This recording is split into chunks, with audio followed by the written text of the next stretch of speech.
Buen día, estamos con el doctor José Carlos Silva, que es profesor aquí de pregrado y posgrado en Economía en la Universidad Católica y fundador también en la Ruiz de Montoya de un programa sobre economía y medio ambiente. Es un experto en estos temas que ahora están planteándose en la agenda internacional, ¿no? Con las metas de desarrollo sostenible, los temas ambientales que antes no eran un aspecto central en la problemática del desarrollo, ahora se están incluyendo, ¿no? Y hay distintas entradas, distintos enfoques que considerar. Quizás podríamos empezar por ahí, cómo se está abordando o cómo ves tú este tema, ¿no? Sí, claro, por supuesto. Gracias por la invitación.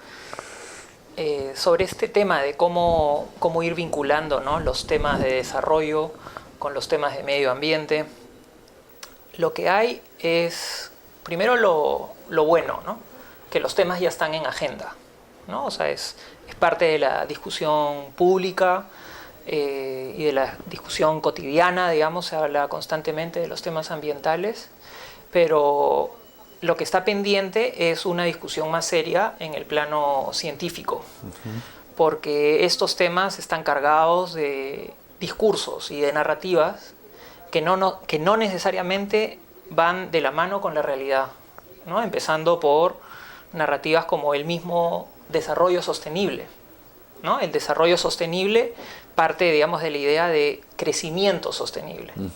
Y entonces la primera pregunta ahí ¿es posible un crecimiento indefinido, sostenible en un planeta que es finito?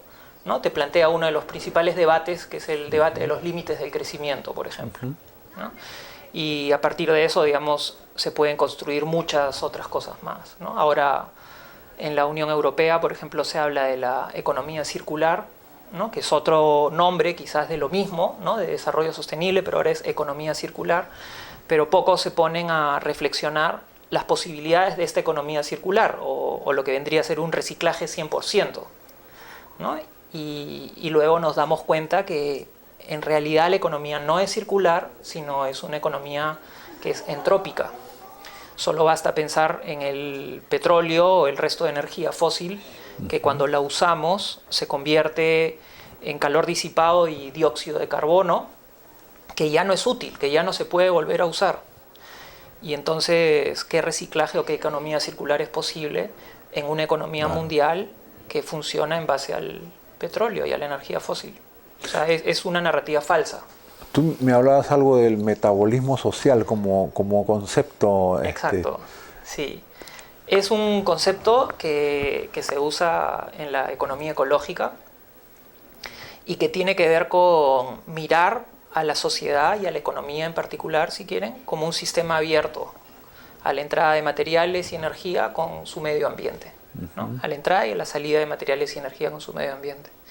Y es como una analogía, ¿no?, con lo que sería el metabolismo biológico, ¿no?, de las sustancias, de los elementos vivos.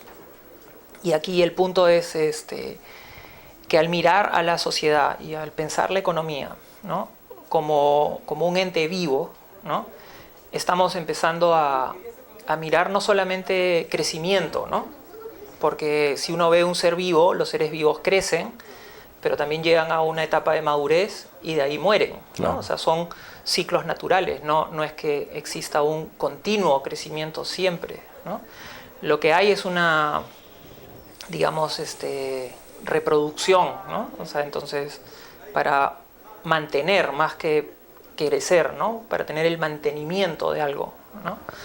Y estos son conceptos que retan un poco las lógicas que hay en la economía más convencional, que nos guían más por el óptimo de crecimiento económico y este tipo de cuestiones, ¿no? Cuando quizás la discusión no es un crecimiento económico per se, sino es más cuáles son las escalas óptimas de funcionamiento en la sociedad, sumado a cuestiones de justicia social, sobre todo, ¿no?, de distribución. De distribución. Exacto. Claro. Ahora, tú planteabas, bueno, está en la agenda, ¿no?, tanto internacional como en la nacional, pero ¿qué políticas deberíamos impulsar? Porque a veces el peso en el presupuesto o los roles y atribuciones del Ministerio del Ambiente, que fue positivo que se cree, a veces se las están más bien acotando o reduciendo en función de otros ministerios que tienen que ver con priorizar, digamos, la inversión. No tenemos tampoco un ordenamiento territorial o un acondicionamiento espacial territorial. Y tú has hecho trabajos también sobre el tema de Amazonía, etcétera. Entonces, que es un país tan diverso, tan rico, ¿no? Mega diverso, pero pareciera no haber políticas integrales o para las regiones, o estoy fuera de foco. Sí, mi impresión al nivel de las políticas públicas es que siento que está pendiente, ¿no?, el desarrollo de toda una cultura de prevención, ¿no? Puedes hablarlo como prevención de la contaminación, o puedes hablarlo como prevención de desastres, ¿no? Puedes hablarlo también como prevención del agotamiento de algún tipo de recurso o elemento crítico, ¿no?, en la producción. Pero es estar pensando, digamos, de manera anticipada al problema, ¿no? Y esto se puede hacer en diferentes escalas, ¿no?, de espacio y de tiempo, ¿no? Tú puedes pensar en prevención a escala nacional, ¿no?, y en tiempos largos, ¿no? Entonces, por ejemplo, la importancia del sector de minería, ¿no?, en tiempos largos, ¿no?, ponle más de 50 años, empezamos a tener el problema en que se acaban las fuentes de minerales. Entonces, ¿cómo soportas, ¿no?, la balanza de pagos, o cómo soportas la economía con los recursos no renovables que estás explotando en este momento, ¿no? Pero no solo eso, ¿no?, porque también, así como se agota eso, aumenta la cantidad de residuos generados por todo este tipo de industrias, ¿no? Y eso es quizás pensar a escala nacional y en largo plazo. Y los temas pueden ser muy diversos, pero si uno va a escalas más pequeñas, por ejemplo, y empieza a pensar por un tipo de sector económico o una empresa en particular, también tú puedes pensar en prevención de contaminación, ¿no?, en una empresa en particular, o también no empresas, sino en sitios específicos, ya sea desde ciudades hasta centros poblados pequeños.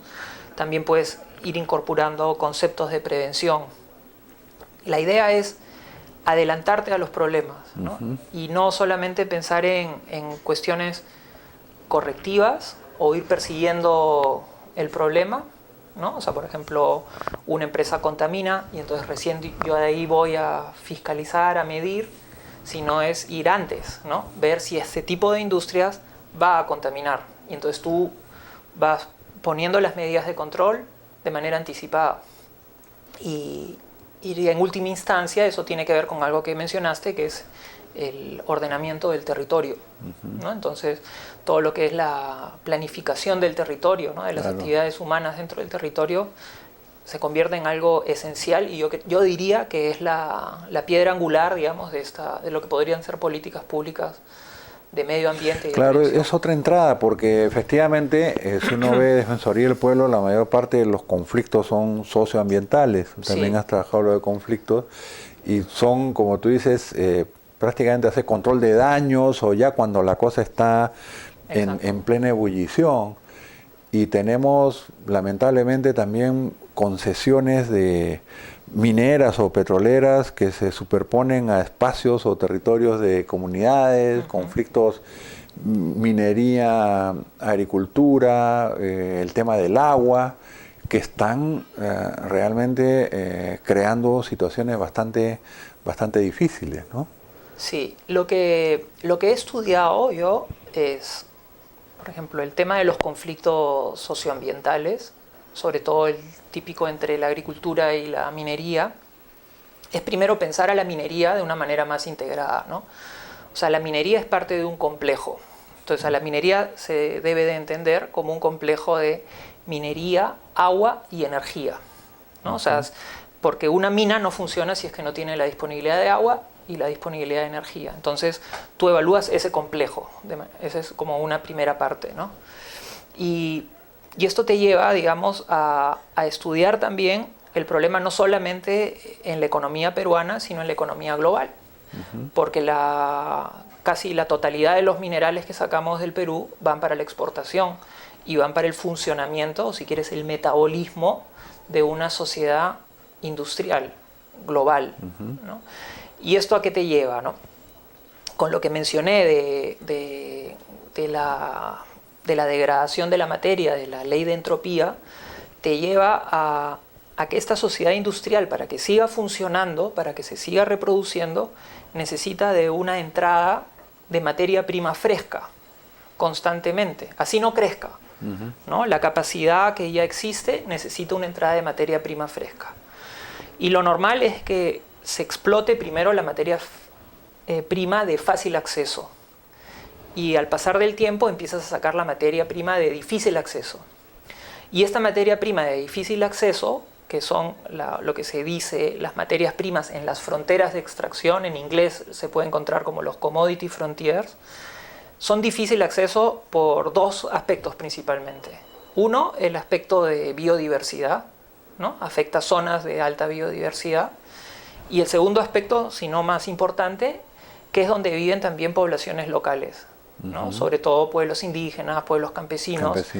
Y eso necesariamente lleva a conflictos, ¿no? Conflictos que también se llaman conflictos ecológicos distributivos, en el sentido de que los beneficios ambientales, ¿no? Como el acceso al agua, el acceso a la tierra, y los daños ambientales o los costos ambientales, como la contaminación, se distribuyen de manera desigual, ¿no? Siendo perjudicial para la zona de las poblaciones locales. Y entonces hay una lógica que se puede trazar de manera empírica, si se quiere, ¿no? Y en múltiple escala, del problema de la conflictividad asociado al problema del crecimiento continuo del metabolismo de la sociedad industrial. Y esto es lo que estudio principalmente. Bueno, realmente es una entrada bastante sugerente, porque es otra forma de plantearlo, y como tú dices, más preventivo, más integral, y que ojalá sea escuchado, digamos, porque me parece que en el debate ya no solo conceptual, sino de políticas, de la forma de actuar sobre esta problemática, ¿no? Así que, bueno, te agradecemos mucho estos aportes. Es una primera conversación, pero seguramente vamos a tener espacios para desarrollar a profundidad alguno de estos ejes. Muchas gracias.